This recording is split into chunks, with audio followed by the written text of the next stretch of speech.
The house was perfect.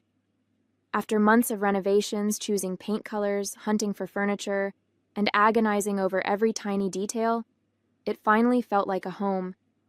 Our home. I'd spent countless hours on this space, pouring in not just money but heart and soul. It wasn't just a house. It was a symbol of what I thought my marriage to Daniel could be. A partnership. A place where we could start fresh and build something beautiful together. That's why, when he casually dropped the bomb over dinner, it felt like a slap in the face. "So, Greg's going to stay with us for a while," he said, spearing a piece of chicken with his fork. "You know, just until he gets back on his feet." I blinked at him, not sure I'd heard him right. "Greg? Your friend? The one going through the divorce?" "Yeah," Daniel said, chewing like it was no big deal. "He needs a place to crash, and he's bringing his dog too." I put my fork down, my appetite evaporating. "How long is a while?" He shrugged. "Until further notice." My name is Julia, and I'm 36 years old. For the past year, I've been pouring my energy into this house. It wasn't just about renovations. It was about creating a sanctuary, a place where Daniel and I could finally settle down and start the next chapter of our lives. But over the years, I'd started to notice a troubling pattern. Daniel had a habit of making decisions, big ones, without consulting me. Whether it was switching jobs, planning vacations, or apparently inviting his recently divorced best friend to live with us indefinitely, my opinion was always an afterthought. He'd brush off my concerns with a casual, "It's fine," or "We'll figure it out." And each time I'd let it go, convincing myself it wasn't worth the fight. This time, though, it felt different. The house was supposed to be our space, the one place where I thought I'd finally have a say. And yet, here we were, with Daniel unilaterally deciding to upend our lives. Again. "Daniel," I said, trying to keep my voice calm, "don't you think we should have talked about this first? This is a huge decision." He looked at me like I'd just suggested something ridiculous. "Why? It's my house, too. I don't need your permission to help my best friend." I felt my stomach knot. "This isn't just about Greg. We've just finished moving in, we're finally settling down, and now you're inviting someone else to live with us indefinitely? What about his dog? What about our space? This affects both of us." Daniel sighed and leaned back in his chair. "Look, it's not a big deal. Greg's going through a rough time, and I'm not going to abandon him. He's my best friend. You'd do the same if it were one of your friends." "That's not the point," I said, my voice sharper now. "The point is, you didn't ask me. You just decided, and now I'm supposed to go along with it like I don't have a choice?" "It's my house too, Julia," he snapped, his tone turning defensive. "And my decision is final." The words hung in the air like a punch to the gut. My decision is final. Not our decision. My decision. In that moment, it was painfully clear. He didn't see me as an equal partner.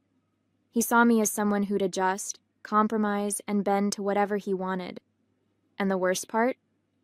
He expected me to accept it without a fight. I stared at him across the table, my heart pounding. Every fiber of my being wanted to explode, to yell, to tell him exactly how wrong he was. But instead, I forced myself to take a deep breath. If there was one thing I'd learned over the years, it was that arguing with Daniel rarely led to anything productive. He'd dig in his heels, double down, and turn the blame back on me. So I did something I hadn't done before. I stayed quiet. "Okay," I said finally, my voice calm but icy. "If that's how you feel."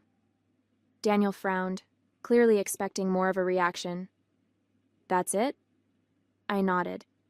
"That's it." I cleared the table without another word, retreating to the bedroom as Daniel sat back down and turned on the TV. My hands shook as I loaded the dishwasher, the anger bubbling just beneath the surface. He thought he'd won. He thought I'd let this go, just like I always did. But this time, he was wrong. That night, as Daniel slept soundly beside me, I lay awake, staring at the ceiling. The house I'd spent months building didn't feel like mine anymore. It felt like a stage for someone else's decisions, someone else's rules. And if I didn't take a stand now, it would only get worse. A plan began to form in the back of my mind. Small at first, but growing with every passing moment. I wasn't going to yell or beg or try to change his mind. I was going to show him what it meant to make a decision without considering someone else. When he arrived with Greg and that dog, they'd find out just how final my decisions could be. I spent the next few days quietly setting my plan in motion. Daniel didn't suspect a thing. Why would he? He'd made it clear he thought his word was law, and as usual, he assumed I'd fall in line. But this time, I wasn't backing down. I'd spent too much time, effort, and energy creating this home to let it become someone else's crash pad. No questions asked. The first step was the locks. I called a locksmith while Daniel was at work, explaining that I wanted all the exterior locks replaced. "It's a precaution," I told the man, forcing a polite smile as he drilled away. He didn't need to know the details, and frankly, I wasn't ready to admit to anyone what had pushed me to this point. When the job was done, I held the new keys in my hand, feeling a flicker of power I hadn't felt in months. Step 2 was reclaiming the space inside. I walked through the house, taking stock of everything that screamed Daniel's decisions. The oversized recliner he insisted on keeping, the ugly coffee table his mother gave us, the ridiculous sports memorabilia cluttering the walls. I moved it all into the garage. By the time I was done, the house looked different. Lighter. Mine. Lauren came over that evening to help finalize the details of my counterplan. She'd been my best friend since college, the one person who always told me the truth, even when it was hard to hear. "You're really going through with this?" she asked, lounging on the freshly cleared couch. "Absolutely," I said, pouring 2 glasses of wine. "He wants to make unilateral decisions? Fine. Let's see how he likes it when I do the same." Lauren grinned, raising her glass. "I love this for you. But seriously, what's your endgame? What happens when he shows up with Greg and the dog?" I took a sip of wine, savoring the moment. "I'll let them know that this is still my house, too. They can either respect my boundaries or they can figure out another plan. I'm done bending over backward for Daniel's nonsense." The next step was preparing for their arrival. I had no intention of turning Greg away outright. I knew it wasn't his fault that Daniel had overstepped. But I wasn't going to roll out the welcome mat either. I set up the guest room with the bare minimum: a mattress, a single pillow, and an old blanket. No extra comforts, no space for the dog, nothing that screamed "make yourself at home." If Daniel wanted to play the generous host, he could do it without my help. Meanwhile, I packed a small bag of Daniel's things, just the essentials, and left it by the front door. It wasn't a threat, exactly. It was a reminder that this was my home too, and I wouldn't hesitate to protect it if he continued to ignore my voice. The real pièce de résistance was the letter. I spent hours drafting it, making sure every word hit exactly the way I wanted. It wasn't an angry rant. That wasn't my style. It was calm, clear, and firm, laying out exactly how I felt and what I expected moving forward.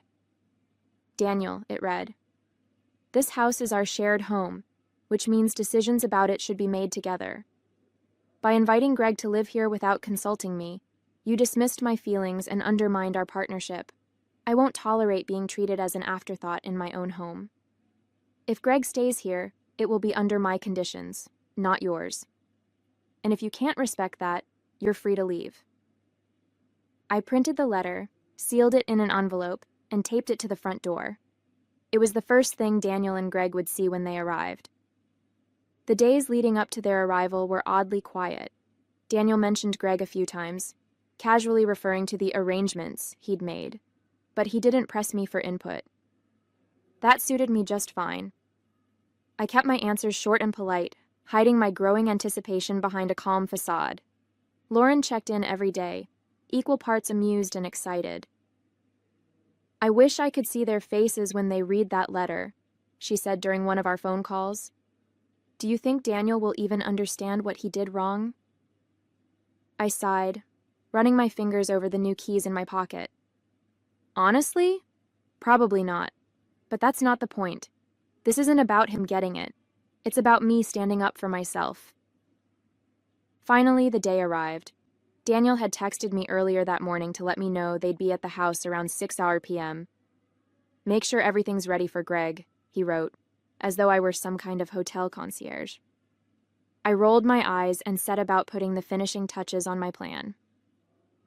The house was spotless, the guest room perfectly mediocre, and the letter taped firmly to the door. I felt a mix of nerves and anticipation as the clock ticked closer to 6. For years, I'd let Daniel's behavior slide, convincing myself that it wasn't worth the fight. But this time, I was ready. When I heard the car pull into the driveway, my heart pounded in my chest. I stood near the kitchen, out of sight but close enough to hear everything. I didn't need to see their faces to know the moment they read the letter. Daniel's voice carried loud and clear. "What the hell is this?" he barked, his tone a mix of confusion and anger. "Looks like a letter," Greg said, his voice quieter. "Maybe you should read it." I held my breath as silence fell over the house, the weight of my words sinking in. What the hell is this supposed to mean? Daniel's voice roared through the house as the front door slammed shut. I stayed in the kitchen, letting the words linger in the air. I wanted him to read the letter fully, to stew in the implications before I made my entrance.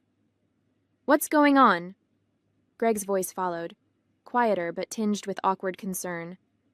"Should I leave? I don't want to cause problems." "Oh, you're not leaving," Daniel said angrily, his voice rising. "This is my house too, and nobody gets to make rules without me." I walked out of the kitchen then, calm and collected, as though I'd just finished reading a book. "Oh, hi, Daniel, Greg." My tone was so casual, it threw both of them off for a moment. "I see you found the letter." Daniel turned to me, the crumpled paper still in his hand. "What is this?" he demanded, shaking it at me. "What are you trying to pull?" "I'm not trying to pull anything," I said, folding my arms. "I'm just reminding you that this is our home, and I'm not going to stand by while you treat me like a guest in my own space." Greg stepped back slightly, looking more uncomfortable by the second. "Hey, Julia, if this is a bad time, I can—" "No, Greg," I said, cutting him off but softening my tone. "This isn't your fault. You're just caught in the middle of something Daniel should have handled differently." "Handled differently?" Daniel snapped, his face turning red. "You're the one handling this poorly. Changing the locks? Rearranging the house? What are you even doing?" "I'm making a point," I said firmly. "For years, you've made decisions that affect both of us without consulting me.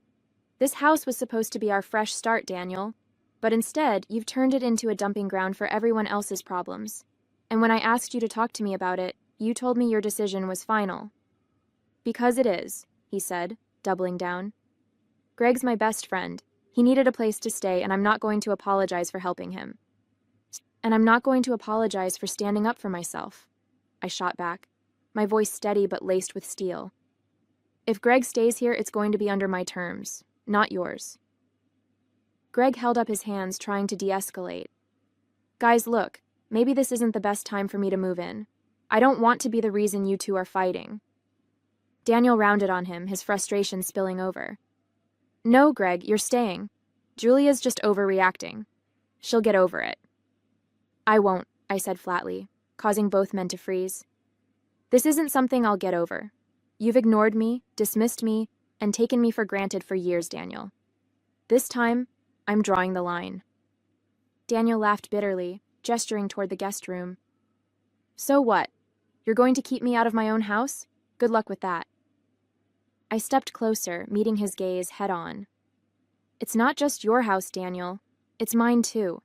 And unless you're willing to treat me like an equal partner, maybe you should be the one leaving." The room went silent. Greg shifted awkwardly, clearly wishing he were anywhere else. Daniel looked at me like he couldn't believe what he was hearing. For the first time in years, I saw uncertainty in his eyes. "You're serious," he said finally, his voice quieter. "I've never been more serious," I replied. "You've taken me for granted for too long, Daniel. If you want this to work, you're going to have to start listening to me. If not, I'll be fine on my own." Greg cleared his throat, breaking the tension. "Julia," he said hesitantly, "I think I should leave."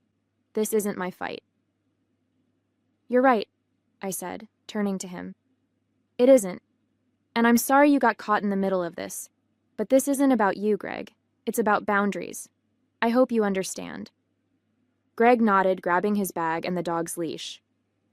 I'll figure something else out, he said, shooting a meaningful look at Daniel. Take care of this man. Seriously. As Greg walked out the door, Daniel and I were left standing in the entryway, the tension between us thick and heavy. This is ridiculous, he muttered, pacing back and forth. All this over Greg staying here for a little while? It's not just about Greg, I said, my voice softening slightly. It's about how you treat me. You didn't ask me. You didn't consider my feelings. You just assumed I'd go along with whatever you decided. That's not a partnership, Daniel. He stopped pacing, his shoulders slumping slightly. I didn't think it was a big deal, he admitted, his tone begrudging. I thought you'd understand. Well, I didn't, I said, standing firm. And if we're going to move forward, that has to change. No more unilateral decisions. No more dismissing me. I'm your wife, not a tenant in your house. Daniel didn't say anything for a long time. He just stood there, staring at the letter still crumpled in his hand. Finally, he nodded, his voice barely audible. I get it. Do you? I asked, my tone skeptical. He looked up at me, his expression tired but sincere. I do. I don't want to lose you, Julia. I nodded slowly, then start acting like it. The house felt eerily quiet after Greg left. His dog's absence, the bag he had dragged out the door, and the awkward final exchange lingered in the air. Daniel sat on the couch, his head in his hands, as if the weight of the evening was finally catching up to him. For the first time in years, I didn't feel like the one who had to fix it. I busied myself in the kitchen, putting away the glasses and tidying up, mostly to give myself space to think. I didn't know what would come next, but I knew I'd said everything I needed to say. Daniel's reaction was his to process. I wasn't going to carry the burden of it for him. After a few minutes, he came into the kitchen, his footsteps slow and deliberate. Julia, he said, his voice softer than I'd expected. I want to talk. I turned to face him, leaning against the counter. I'm listening. He rubbed the back of his neck, looking anywhere but at me. I was wrong, he said finally. About Greg, about the way I've been treating you. I've been selfish. I didn't even think about how this would make you feel. For a moment, I didn't respond.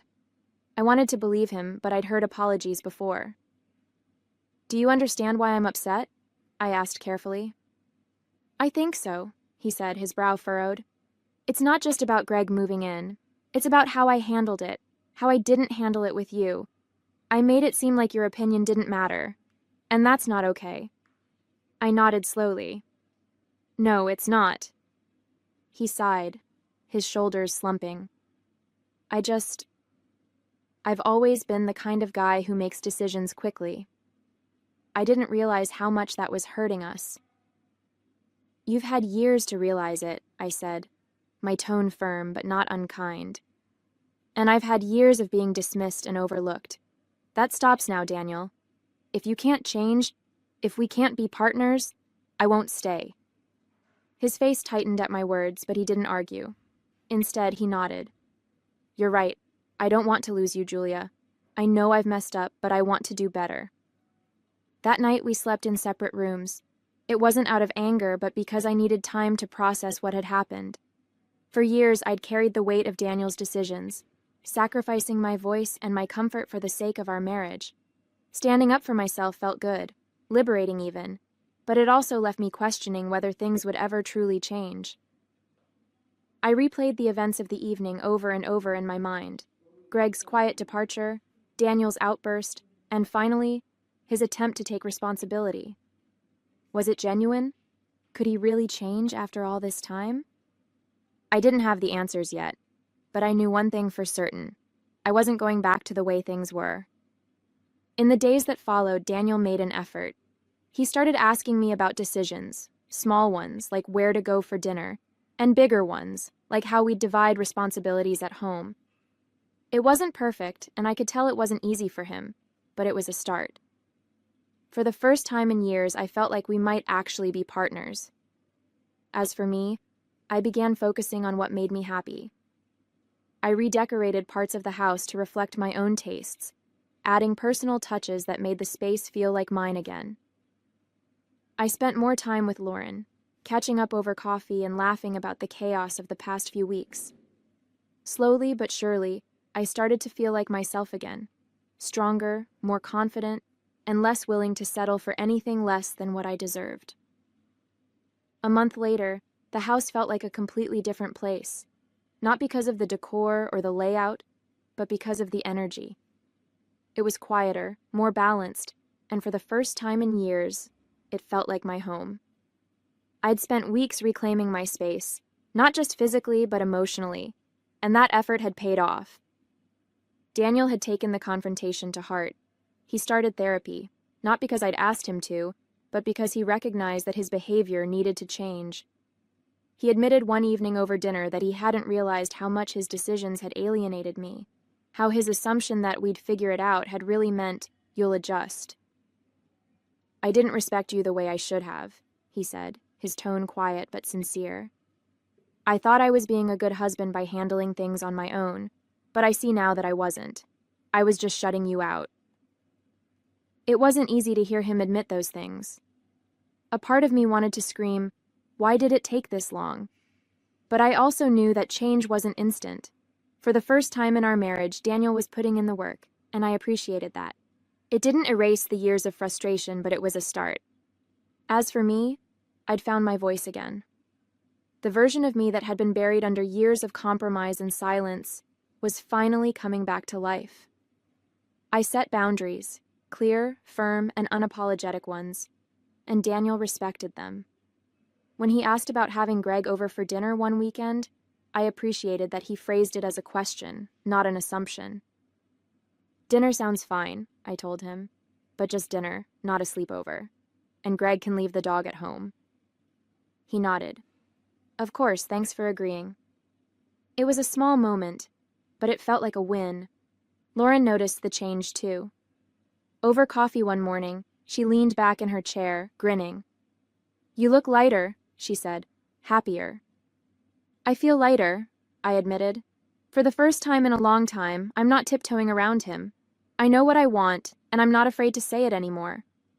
She raised her cup in a toast. "To finally taking up space." "To not settling for less," I said, clinking my cup against hers.